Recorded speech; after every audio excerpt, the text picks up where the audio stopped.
Hello students, एविजन के YouTube channel पे आप सबका स्वागत है। Continuing our polity series, last class में हम लोगों ने पार्ट 1 पढ़ा था।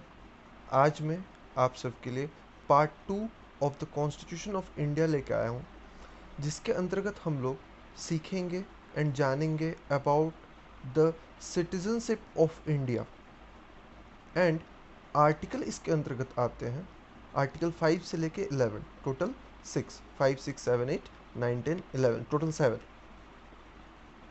तो हम लोगों को बेसिकली इस पार्ट से समझ में आने वाला है कि सिटीजनशिप ऑफ इंडिया, उसके उससे रिलेट करके कितने सारे आर्टिकल्स हैं हमारे संविधान में, एज वेल एज प्रोविजंस क्या हैं, एंड कैसे आपका सिटीजनशिप हटाया जा सकता है।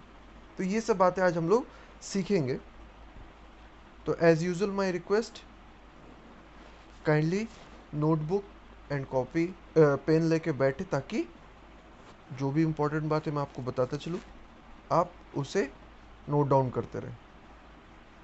तो चलिए शुरू करते हैं आज का हमारा क्लास, जिसमें हम लोग पढ़ने वाले हैं part 2 of the constitution of India. Article 5 speaks about the citizenship of India at the commencement of the Constitution. हमारा कॉन्स्टिट्यूशन का कमेंसमेंट हुआ था 26 नवंबर 1949, एंड ये डेट हम लोग प्रियम्बल में भी ऑब्जर्व करते हैं। तो जब हमारा कमेंसमेंट हुआ था कॉन्स्टिट्यूशन का, तो उस समय जो आर्टिकल 5 ऐड किया गया था उसमें सिटीजनशिप के बारे में लिखा गया था। And article 11 gave power to the Parliament of the India to regulate the right of citizenship by law. This provision resulted in the enactment of the Citizenship Act 1955 by the Indian Parliament. तो article 5 जो है वो हम लोग को बताता है कि सिटीजनशिप के बारे में, एंड आर्टिकल 11 में पार्लियामेंट को पावर है कि वो सिटीजनशिप का जो राइट टू सिटीजनशिप है उसको बाय लॉ रेगुलेट कर सके। एंड इसी के इस्तेमाल करते हुए in the year of 1955 citizenship act आया बाय इंडियन पार्लियामेंट। तो हम लोगों को यहाँ से, अगर हम लोग सिर्फ आर्टिकल्स के बारे में अच्छे से जानकारी ले लेते हैं कि कौन सा आर्टिकल के द्वारा क्या समझाया जा रहा है, आधा चैप्टर हमारा वहीं पे ख़त्म हो जाएगा। तो चलिए हम लोग पहले अपना आर्टिकल को कवर करते हैं, उसके बाद और भी जो पॉइंट्स है वो मैं आप लोगों को बताता चलूँगा। आर्टिकल 5, आर्टिकल 5 का हेडिंग है citizenship at the commencement of the constitution. मतलब जब हमारा संविधान बन रहा था तो उस समय सिटीजनशिप कैसे एंड किन को मिल रहा था। At the commencement of the constitution, every person who has his domicile in the territory of India. अभी यहाँ पे एक नया वर्ड आ गया, डोमिसाइल। डोमिसाइल का मतलब क्या होता है सर? डोमिसाइल का अगर आप लिटरल मीनिंग देखोगे तो इसका मतलब है द प्लेस और country of residence which is legally और ऑफिशियली रीऑर्गेनाइज्ड। ठीक है, मतलब यहाँ पे कहा जा रहा है कि एक ऐसा जगह, एक ऐसा प्लेस जहाँ पे आप रहते हो और वो लीगली ऑफिशियली रिकग्नाइज्ड है। तो डोमिसाइल का मतलब ये हो गया। तो जो डोमिशियल्स हैं उनके लिए आर्टिकल 5 में सिटीजनशिप के बारे में प्रावधान रखा है। Who was born in the territory of India, जो भी व्यक्ति इंडियन टेरिटरी में बॉर्न करेगा, by article 5 he would be the citizen of India. Point B में देखो लिखा है either of whose parents was born in the territory of India. मतलब उनके पेरेंट को इंडियन टेरिटरी में बॉर्न होना पड़ेगा, तब उन्हें सिटीजनशिप मिलेगी। और तीसरा पॉइंट है who has been ordinary residence in the territory of India for not less than 5 years immediately proceeding such commencement shall be a citizen of India. अगर कोई व्यक्ति,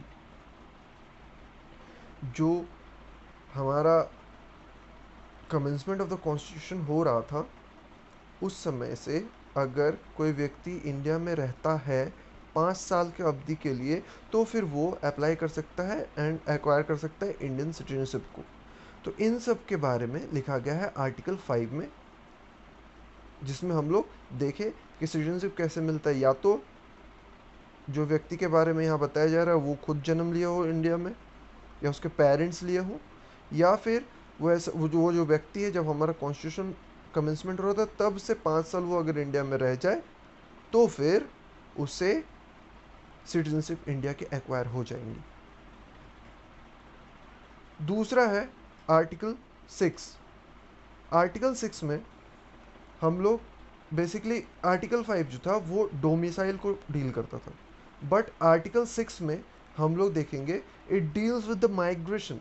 मतलब हमारा देश बना और एक देश बना जिसे पाकिस्तान कहते हैं, तो वहाँ से अगर कोई व्यक्ति आ जाता है, मतलब दूसरे देश से हमारे देश में आता है, तो इस टाइप का जो चीज़ है इसको माइग्रेशन कहते हैं। तो इन सब का प्रावधान यूज़ करते हुए आर्टिकल 6 में लिखा हुआ है,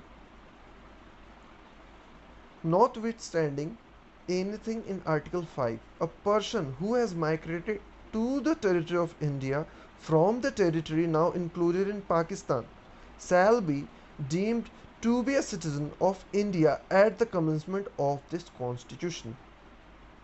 If, यहाँ पे if लगा दिया है, जब, मतलब यहाँ पे अगर कोई व्यक्ति ड्यूरिंग कमेंसमेंट, मतलब जब हमारा कमेंसमेंट हो रहा था कॉन्स्टिट्यूशन का, तो उस समय अगर कोई व्यक्ति पाकिस्तान से मूव करके इंडिया में आ जाए, तो इस टाइप के जो व्यक्ति से इन सब के लिए कुछ प्रावधान बनाया गया है एंड इसे मेंशन किया आर्टिकल 6 में। वो प्रावधान क्या क्या है? इफ़ ही और आइदर ऑफ हिज पेरेंट्स और any of his grand parents was born in India as defined in the Government of India Act 1935 as originally enacted। मतलब या तो उसके कोई भी माता या पिता या उस व्यक्ति के ग्रैंड पेरेंट्स इंडिया में बॉर्न होंगे and by the government of India act 1935 उन्हें डिफाइन किया जाएगा। पार्ट बी क्या है? In the case where such person has to migrated from before the 9th day of July 1948, he has been ordinary resident in the territory of India since the date of his migration. Or in the case where such person has to migrated on or after the 19th day of July 1948, he has been registered as a citizen of India by an officer appointed in that behalf by the government of the Dominion of India on an application made by him thereof to such officer before the commencement of this constitution in the form of manner prescribed by that government। मतलब क्या है कि अगर कोई व्यक्ति 19 जुलाई 1948 से पहले India आ गया है तो वो सिटीजन हो जाएगा, बट कोई व्यक्ति अगर उसके बाद आता है, मतलब 19 जुलाई 1948 के बाद इंडिया में आया है माइग्रेट करके फ्रॉम टेरिटरी ऑफ पाकिस्तान, तब उन्हें एक एप्लीकेशन लिखना होगा अथॉरिटी के पास जो वहाँ पे उन्हें सिटीजनशिप देंगे।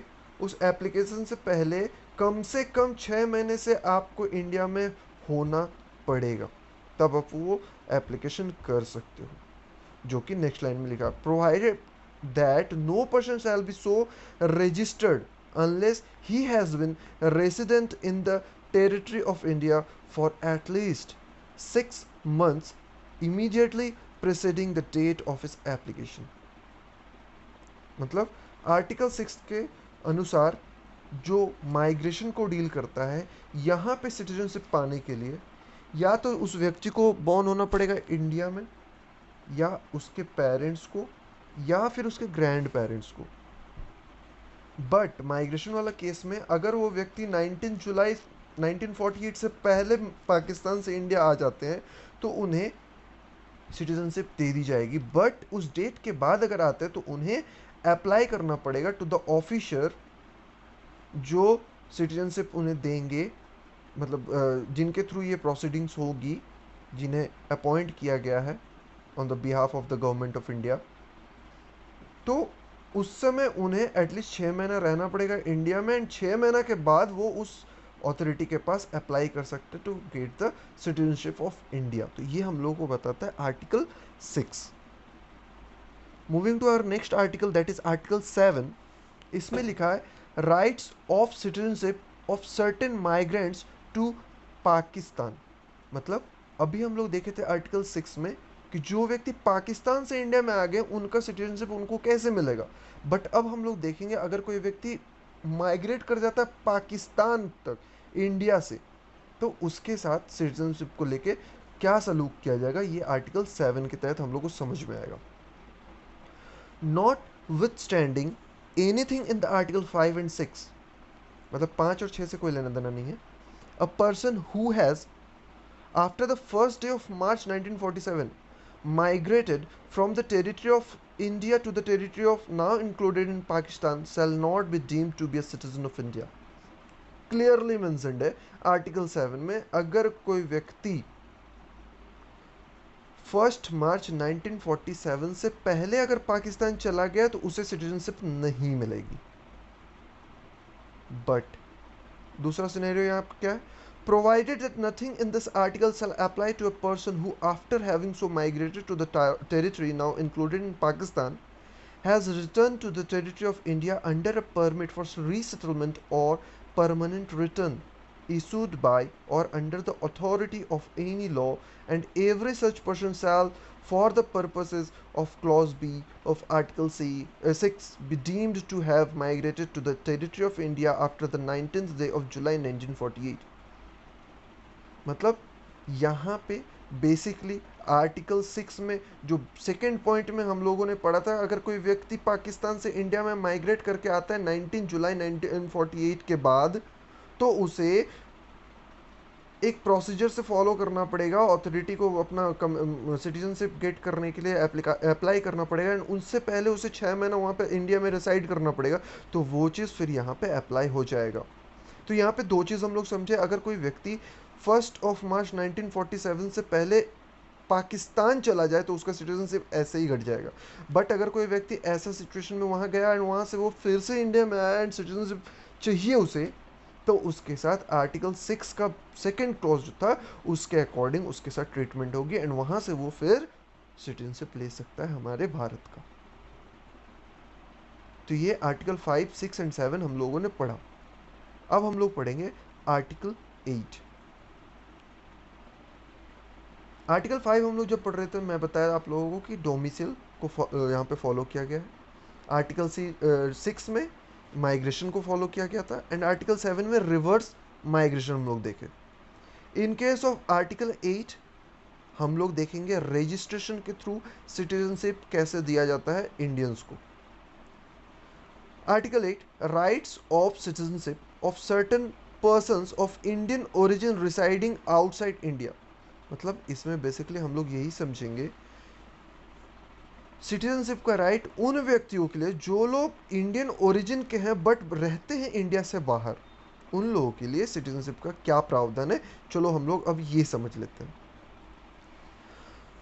Not with standing anything in article 5, ये आर्टिकल 5 से रिलेट नहीं करता है। एनी पर्सन हु और either of whose parents or any of whose grandparents was born in India as defined in the Government of India Act 1935 as originally enacted, and who is ordinarily residing in any country outside India as so defined shall be deemed to be citizen of India if he has been registered as a citizen of India by the diplomatic or consular representative of India in the country where he is for the time being residing on an application made by him. Therefore, for such diplomatic or consular representative where before or after the commencement of this constitution in the form and manner prescribed by the government of the Dominion of India or the government of India। Sir क्या पढ़ दिए, कुछ समझ में नहीं आया sir. तो यहाँ पे बेसिकली हम लोगों को यही याद रखना है, बाय रजिस्ट्रेशन आप कैसे सिटीजनशिप ऑफ इंडिया एक्वायर कर सकते हो। तो इसके लिए या तो आपको यहाँ जन्म लेना पड़ेगा, या आपके पेरेंट को, या आपके ग्रैंड पेरेंट को। अगर ऐसा कोई सिनेरियो है और आप ऑर्डिनरी रेजिडेंट ऑफ इंडिया का during the constitution of India, मतलब जब हमारा कॉन्स्टिट्यूशन का कमेंसमेंट हो रहा था तब आप ऑर्डिनरी रेसिडेंट थे इंडिया के, तो यहाँ पे ऑर्डिनरी रेसिडेंट्स जो हैं उन लोगों को सिटीजनशिप एक्वायर करने के लिए जो कॉन्सुलर रिप्रेजेंटेटिव और डिप्लोमेट्स होते हैं उनके पास अप्लाई करना पड़ता है, and by that process they can acquire the citizenship of our nation, that is India. तो आर्टिकल 8 के थ्रू हम लोग रजिस्ट्रेशन का पद्धति समझ रहे हैं, जिसके थ्रू ऑर्डिनरी रेजिडेंट्स जो होंगे जो इंडियन ओरिजिन के हैं as a person, but belong करते हैं इंडिया से बट रहते हैं बाहर, तो वो by registration and application to the consular representative और डिप्लोमेट वो सिटीजनशिप एक्वायर कर सकते हैं भारत की। Moving to our next article, that is article 9। And article 9 में क्या लिखा हुआ है? आर्टिकल 9 में लिखा हुआ है नो, सबसे पहले इसका हेडिंग है persons voluntarily acquiring citizenship of a foreign state shall not be citizen. मतलब अगर कोई व्यक्ति भारत का सिटीजनशिप उसके पास है और अगर उसी दौरान अगर वो व्यक्ति कहीं दूसरे का देश का सिटीजनशिप ले लेता है तो उसका इंडियन सिटीजनशिप ऑटोमेटिकली हट जाएगा। इसके पीछे रीज़न अगर पूछ लिया जाए, कारण अगर पूछ लिया जाए, तो इसके पीछे कारण एकमात्र ये क्योंकि इंडिया डुअल सिटीजनशिप को फॉलो नहीं करते हैं। Okay, clear? तो इंडिया डुअल सिटीजनशिप को फॉलो नहीं करते हैं, इसीलिए अगर कोई व्यक्ति जो इंडियन सिटीजनशिप को एक्वायर किया हुआ है अगर किसी दूसरे कंट्री के सिटीजनशिप को एक्वायर करता है तो उसका इंडियन सिटीजनशिप ऑटोमेटिकली हट जाएगा। ठीक है, तो ये था हमारा आर्टिकल 9। आर्टिकल 10 हम लोगों को क्या समझाता है? आर्टिकल 10 का हेडिंग देखो, continuance of the rights of citizenship. मतलब राइट टू सिटीजनशिप जो है उसका कंटिन्यूएशन कैसे होगा? Nothing in the foregoing provision of this part shall derogate from power of parliament to make any provision with respect to the acquisition and termination of the citizenship and all other matters including all other matters relating to citizenship। Article, sorry मैं गलती कर दिया यहाँ पे article 10 की जगह मैं 11 को रीड कर दिया। 10 में लिखा हुआ है एवरी पर्सन हु इज और is deemed to be a citizen of India under any of the foregoing provision of this part shall subject to the provision of any law that may be made by the parliament continue to be citizen such citizen. मतलब अगर कोई व्यक्ति अपने आप को एक बार India का citizen बना लिया तो वो उनसे बार बार सिटीजन बनाने के लिए खुद को सिटीजन साबित करना नहीं पड़ेगा, अनलेस बाय लॉ अगर वो डिस्क्वालिफाइड ना हो जाए। उसके पीछे कारण कुछ भी हो सकते हैं, गलती वलती। तो आर्टिकल 10 हम लोग को ये समझाता है कि अगर कोई व्यक्ति सिटीजनशिप एक्वायर कर लिया भारत का तो वो जब तक पार्लियामेंट के कानून के द्वारा उसे फिर से उसके अगेंस्ट में कोई चार्ज नहीं आए तब तक वो सिटीजन ऑफ इंडिया ही रहेंगे और उन्हें बार बार इस चीज़ का प्रूफ नहीं करना पड़ेगा। ये था आर्टिकल 10। आर्टिकल 11 क्या समझाता है?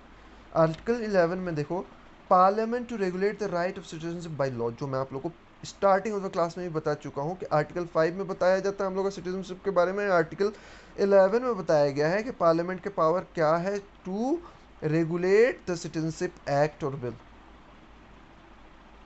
एंड यहाँ पे है आर्टिकल 11 में parliament power to determine acquisition termination of citizenship. यहाँ पे acquisition and termination of the citizenship ये डिटरमाइन किया जाएगा किनके द्वारा?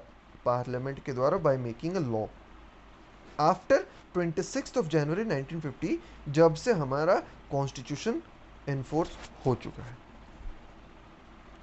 तो ये आर्टिकल्स एंड उससे रिलेटेड सब्जेक्ट मैटर हम लोग को याद रखना है। ठीक है, क्योंकि डायरेक्ट क्वेश्चन यहाँ पे ऐसा बन सकता है कि कौन सा आर्टिकल वो है जो हम लोगों को बताता है कि इंडिया सपोर्ट नहीं करता है डुअल सिटीजनशिप को। अब हम लोग अपने पढ़ाई में ऐसा ऐसा वर्ड ज़्यादा यूज़ नहीं किए, लेकिन यहाँ पे देखो कंसेप्चुअल चीज़ आ गया है। तो मैं तुम लोगों को बताया था आर्टिकल 9 में बताया गया है कि अगर कोई व्यक्ति इंडियन सिटीजन है और अगर वो दूसरे कंट्री का एक्वायर कर ले तो उसका इंडियन सिटीजनशिप ऑटोमेटिकली हट जाएगा। तो ये आर्टिकल 9 हम लोग को ये समझाता है कि ये डुअल सिटीजनशिप को नहीं अलाउ करता है। तो ये ऐसे ऐसे कॉन्सेप्चुअल क्वेश्चंस पूछे जाते हैं जो हम लोगों को ध्यान रखना है। अब और एक चीज़ जो मैं चाहूँगा आप लोग को नोट कर लो आप लोग, कि सिटीजनशिप एक्ट जो है वो कितने बार अभी तक टोटल बना है एंड अमेंड हुआ है। तो ये सिटीजनशिप एक्ट 1955 में सबसे पहली बार बना, फिर अमेंड हुआ 57 में, फिर 1985 में, 1986 में, 1992 में, 1993 में, 2003 में, 2005 में, 2015 में, 2019 में। 2019 वाला तो बहुत ही रीसेंट केस है जिसमें सीए बिल को लेके बहुत ज़्यादा प्रोटेस्ट भी हुआ था। तो उन सब चीज़ में हम लोग नहीं जाते हैं, हम लोगों को बस टॉपिक से रिलेटेड जो भी क्वेश्चन पूछे जाते हैं उन सब चीज़ को ध्यान में रखना है। तो टोटल अगर हम लोग से पूछ लिया जाए कि कितने बार अभी तक हमारा कॉन्स्टिट्यूशन अमेंड हो चुका है, तो हम लोग को याद रखना है total 9 times, and including citizenship 1955 बनना हुआ लेके टोटल 10 टाइम्स। ठीक है, ये सब बातें हम लोगों को अबाउट सिटीजनशिप याद रखना है। एंड कुछ इंफॉर्मेशंस है related to citizenship of India, वो भी मैं आप लोगों को बताऊंगा। बट उससे पहले एक चीज़ आप लोगों को पहले बता दूं कि इंडिया में सिटीजनशिप लेने का तरीका क्या क्या है। एक है बाय बर्थ, दूसरा है बाय डिसेंट, तीसरा है बाय नेचुरलाइजेशन, चौथा है बाय इनकॉर्पोरेशन। तो इन चारों बातों को भी हम लोग को ध्यान रखना है। एंड लॉस ऑफ सिटीजनशिप कैसे हो सकता है, बाय रेनंसिएशन, टर्मिनेशन एंड डेप्रिवेशन। ये 3 वर्ड भी याद रखना है। रेनंसिएशन में होगा खुद ब खुद छोड़ देना, टर्मिनेशन में ऑटोमेटिकली किसी कानून के तहत हटा देना, एंड डेप्रिवेशन में मतलब टर्मिनेशन में रेनंसिएशन में क्या है कि खुद ब खुद सिटीजनशिप छोड़ देना। टर्मिनेशन में अगर आर्टिकल 9 याद करो, अगर कहीं का एक्वायर कर लिया गया सिटीजनशिप तो फिर हट जाएगा, तो वो हो जाएगा टर्मिनेशन, ऑटोमेटिक होता है ये चीज़। एंड डेप्रिवेशन, अगर किसी व्यक्ति के अगेंस्ट में कुछ फ्रॉड पकड़ाया और इस टाइप की चीज़ अगर हुआ तो डेप्रिवेशन के थ्रू उसका सिटीजनशिप हटाया जाता है बाय आवर पार्लियामेंट। तो ये सब बातें हम लोग को ध्यान रखना है। अब हम लोग चलते हैं कुछ इम्पॉर्टेंट टॉपिक्स, या मतलब जो हम लोग को याद रखना है इस पर्टिकुलर सब्जेक्ट को लेके, इस चैप्टर को लेके। तो यहाँ पे है फर्स्ट पॉइंट में देख पा रहे हो, the conferment of a person as a citizen of India is governed by Article 5 to 11 in Part 2 of the Indian Constitution, जिसकी आज हम लोग पढ़ाई किए हैं। आर्टिकल 5 से लेके 11 तक है, पार्ट 2 है, एंड ये सिटीजनशिप को डील करता है। सेकेंड नंबर में लिखा है, apart from the above article of the Indian constitution, citizenship is also deeply connected with the Citizenship Act, which is passed by the Indian Parliament in 1955। तो हम लोग से यहाँ से ये पूछा जा सकता है कि इंडियन पार्लियामेंट के द्वारा सबसे पहली बार सिटीजनशिप एक्ट कब पास किया गया, तो in the year of 1955। Third point में देखो लिखा है, citizenship act 1955 speaks about the citizenship of India after the commencement of the Constitution. It is an act to provide for the acquisition and termination of the Indian citizenship। मतलब citizenship act 1955 हम लोगों को बताता है कि आप कैसे acquire कर सकते हो एंड आपको कैसे टर्मिनेट किया जा सकता है इंडियन सिटीजनशिप से। इन सब का उल्लेख किया गया है सिटीजनशिप एक्ट 1955 में, एंड वही फर्दर अमेंड होता आया।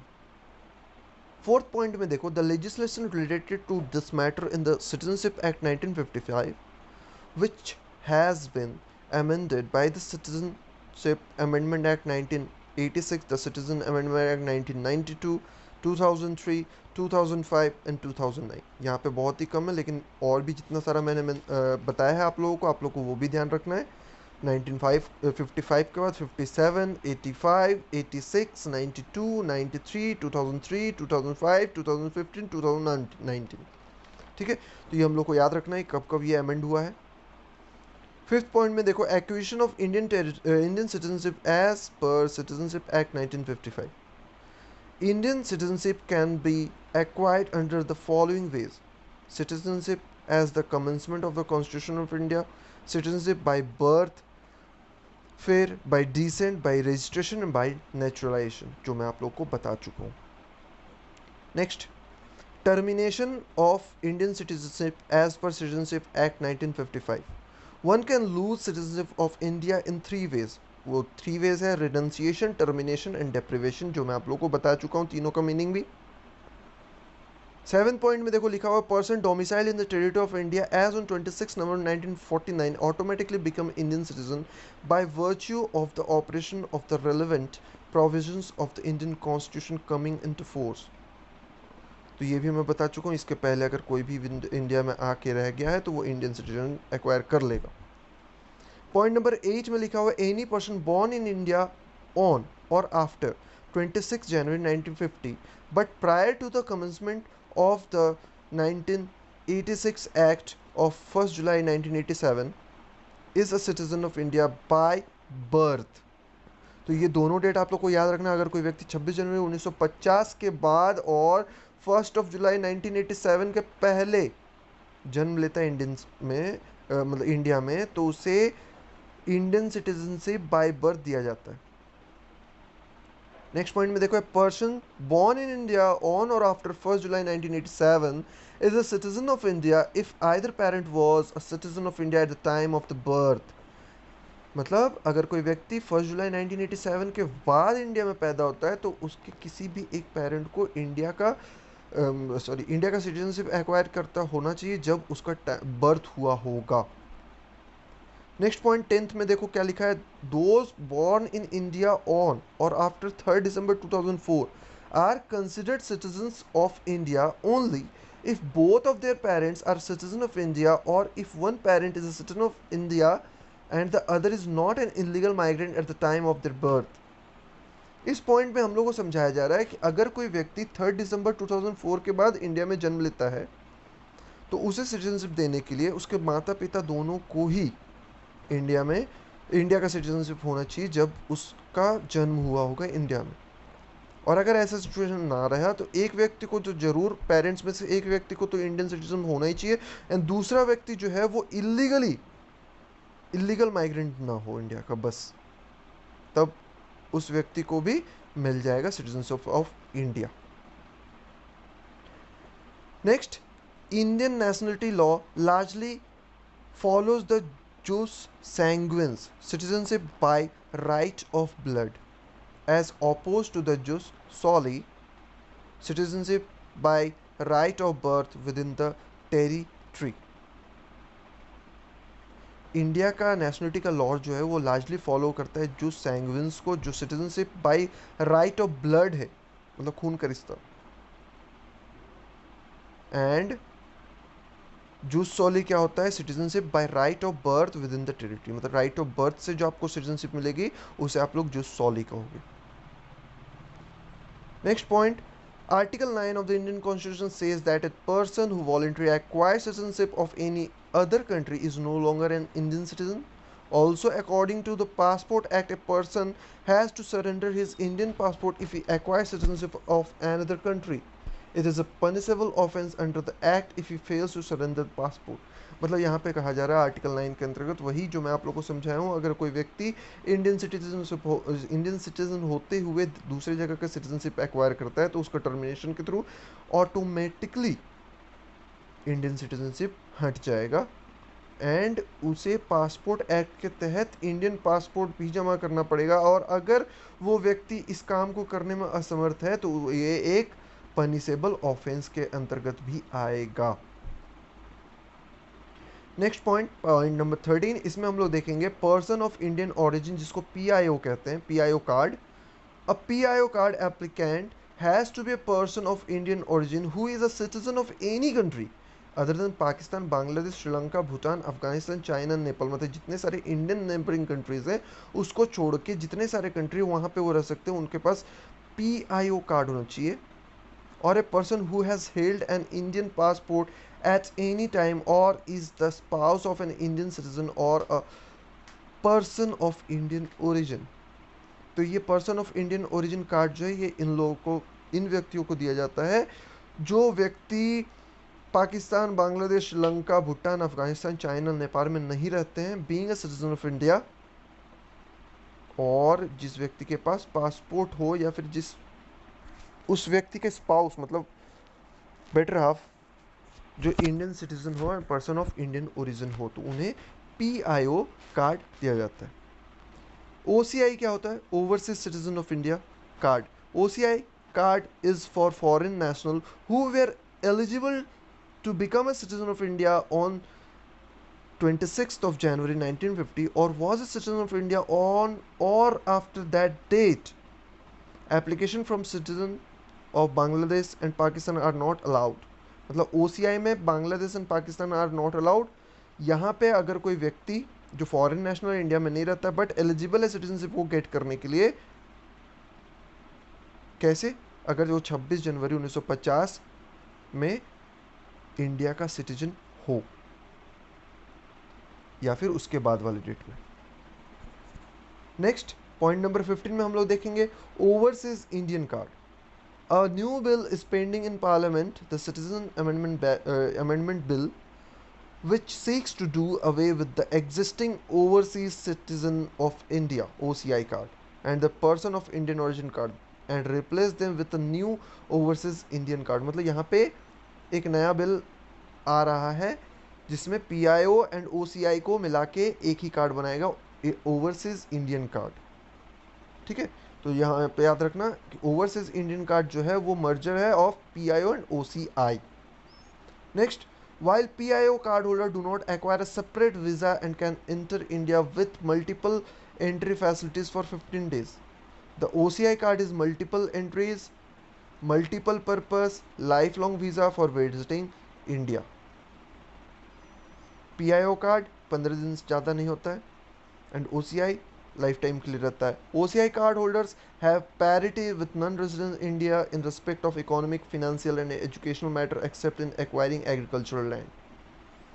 तो हम लोग को यहाँ पे ध्यान में रखना है PIO OCI इन दोनों को मर्ज करके एक नया बनाया जा रहा है ओवरसीज इंडियन कार्ड। इन सबको ध्यान में रखना हम लोग को। एंड 17 नंबर पॉइंट में लिखा हुआ है PIO card holder is required to register with local police authorities for any stay exceeding 180 days in India on any single visit।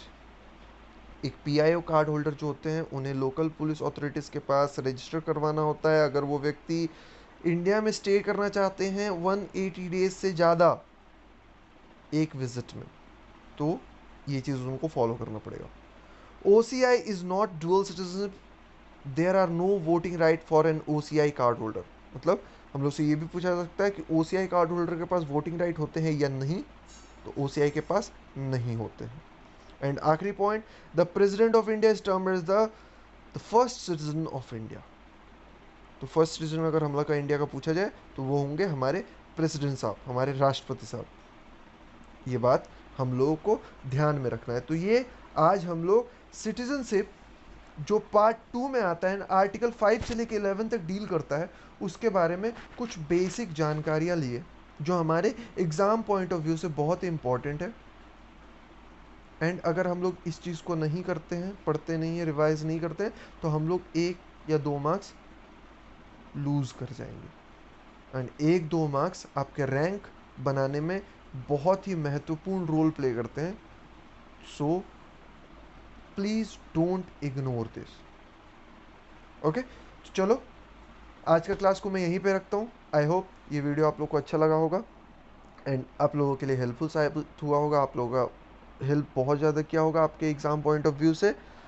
And ऐसे ही वीडियोस के साथ, वीडियो जिसमें हम लोग ज्ञान and exam point of view से नॉलेज शेयर करते हैं, ऐसा वीडियो पाने के लिए आपको बस एक काम करना पड़ेगा, हमारे चैनल को सब्सक्राइब करना पड़ेगा एंड साथ में वो बेल आइकन को प्रेस कर दीजिए ताकि आपको इन सब वीडियोस की नोटिफिकेशन आपके मोबाइल स्क्रीन पे आपको मिलती रहे। होप आप लोग एंजॉय किए हैं एंड सबका पढ़ाई अच्छे से चल रहा है। तो मिलते हैं हम लोग नेक्स्ट वीडियो में, एंड नेक्स्ट वीडियो में भी मैं कंटिन्यू करूँगा अपने इस पॉलिटी के सीरीज़ को ही, एंड उसमें हम लोग फर्दर जो भी रिमेनिंग चैप्टर्स हैं उन सब को धीरे धीरे कवर करते रहेंगे। चलिए फिर मिलते हैं हम लोग नेक्स्ट वीडियो में। Thank you, have a nice day.